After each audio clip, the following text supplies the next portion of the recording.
You don't have to be someone who's well-versed in politics, you just have to be someone who's passionate about helping other people. Hey, how's it going? I hope you're having an amazing day. If you're new to the channel, hi there, my name is Amy and I'm a third... Hold that thought. Never mind. I am a fourth-year life science student studying in Canada. It has definitely been a while since I last posted on this YouTube channel. I think it has definitely been 2 months. Last semester was definitely quite a whirlwind, especially towards the end.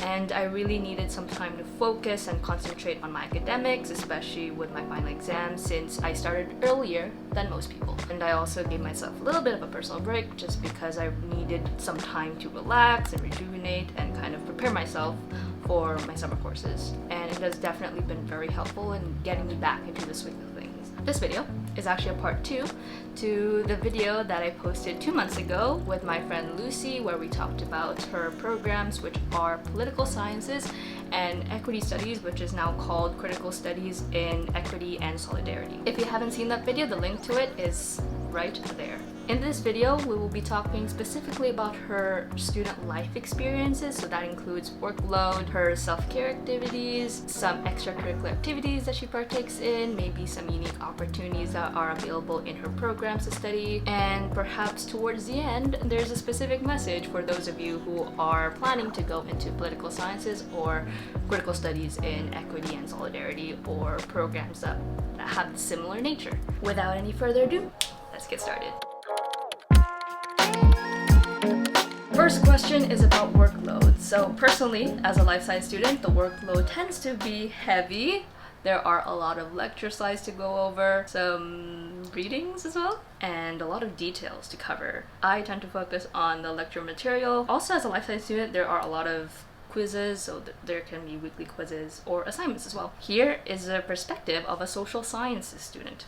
I would say the workload is fairly average as far as social sciences comes. Social sciences and humanities tend to be paper heavy. You spend a little bit of less time in class, but you do kind of make up for that in the amount of time that you're spending on papers, along with readings is the bulk of my workload. So in comparison to high school, university overall is definitely a much bigger workload. It's a lot less busy work because you're doing readings and you're writing papers and they're actually pertinent to what you're learning in class, whereas in high school I found that happened a lot less. I was doing a lot of work that wasn't necessarily super applicable to my class, and so the workload is definitely a lot bigger in the sense that I'm spending a lot more hours doing things, but it does feel more productive at the same time. The second question is about self-care. So some self-care activities that I do,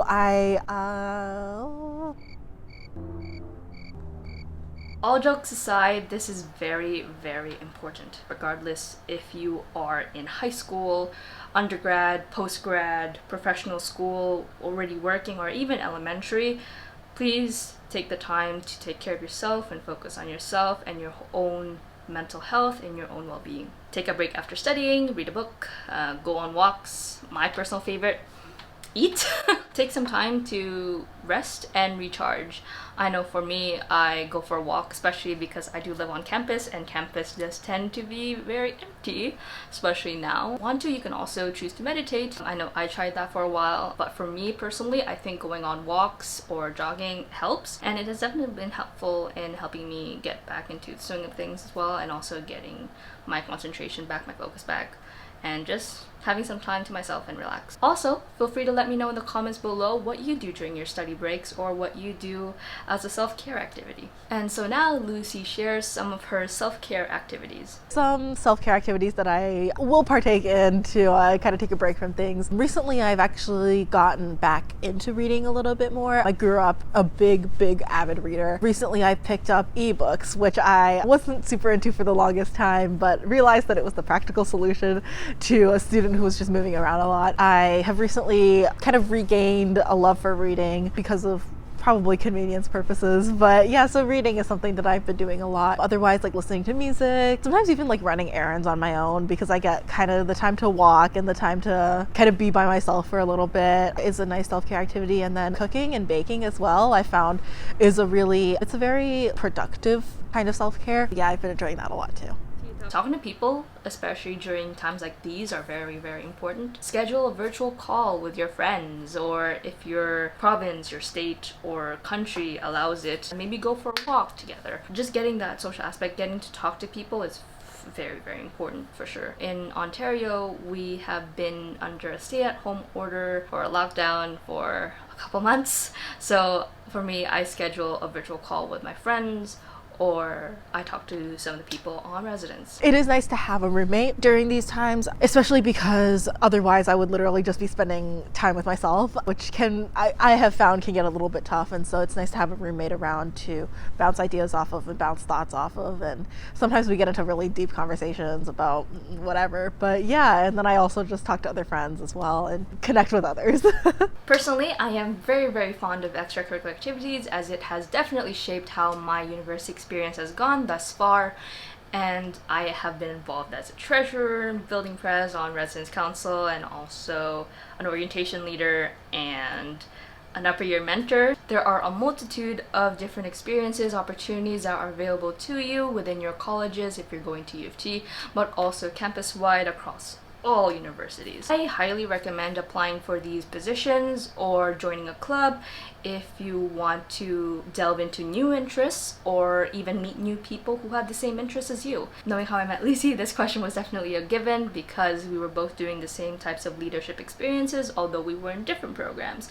So if you want to meet different people who have different interests or maybe in different programs, I highly, highly recommend joining a club or student leadership, student government. It has definitely been an eye-opening experience. One of the activities that I can speak very much to is student governance. Student governance was something that I was involved with in high school, and it was something that I came to university wanting to get involved with. At UofT, we do have a more overarching student union. However, each of the colleges under the arts and science faculty also have their own student councils or student unions or student associations. They go by a lot of different names, but those are all ways that you can get involved with student governance. At New College specifically, orientation is something that I've been involved with. Mentorship programs are something that I've been involved with. Residence council as well. And those are all things that I have definitely gained a lot of skills in and I could speak positively to. You don't have to be in social sciences to be involved with student governance, to be involved with student politics at all. It definitely helps a little bit to be a little bit knowledgeable about social sciences. You don't have to be someone who's well versed in politics. You just have to be someone who's passionate about helping other people. For this next question, I asked if there are specific experiences that she has gained as a student in her programs, whether that be internships, seminars, or even connecting with people who are in established careers, and how you could find these opportunities yourself. Based on my experiences, I haven't found that pursuing opportunities outside of my program or outside of UofT have been particularly essential to my program or continuing in my program. I know that there are some other aspects of social sciences, some other programs in social sciences where pursuing opportunities outside of university is a little bit more important. I haven't found that personally for me, that's something that I needed to do, but I definitely know that there are ways to do that. I definitely know that both the student union that's associated with political science as well as the student union associated with equity studies, they both are connected with folks who have opportunities to offer to students, as well as the departments in general are sometimes advertise opportunities, but I haven't found that they're particularly essential to political science or equity studies. Finally, I asked what is one piece of advice that she has for students who are planning to go into political sciences or critical studies in equity and solidarity programs or programs of similar nature across different universities.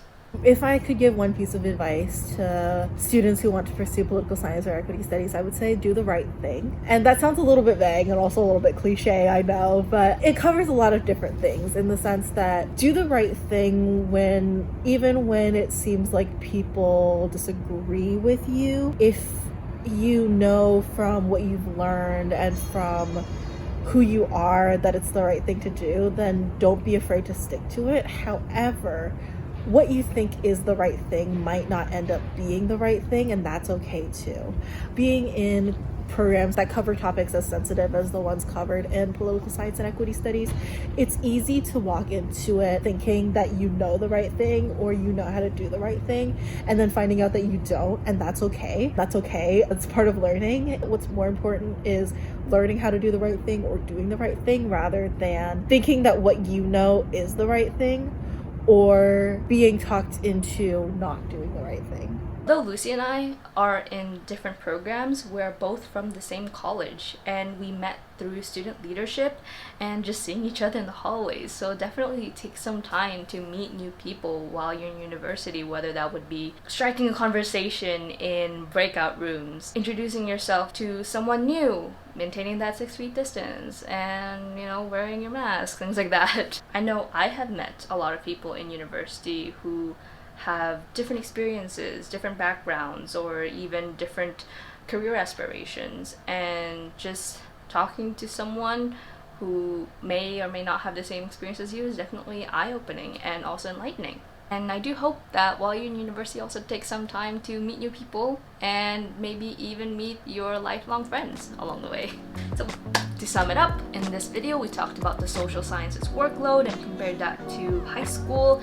We also talked about some self-care activities, some extracurricular activities, and we talked about some opportunities that are available in the political sciences and critical studies in equity and solidarity programs, and how you can find these opportunities as well. And lastly, she shared one piece of advice for you if you're considering political sciences and or critical studies in equity and solidarity. If you like this video and hope to see more of Lucy or listen to the experiences of other students as well, make sure to click that like button and subscribe to the channel. Don't forget to leave a comment if you have a particular program in mind. So take care, stay safe, but most importantly, stay groovy. Catch y'all in the next one.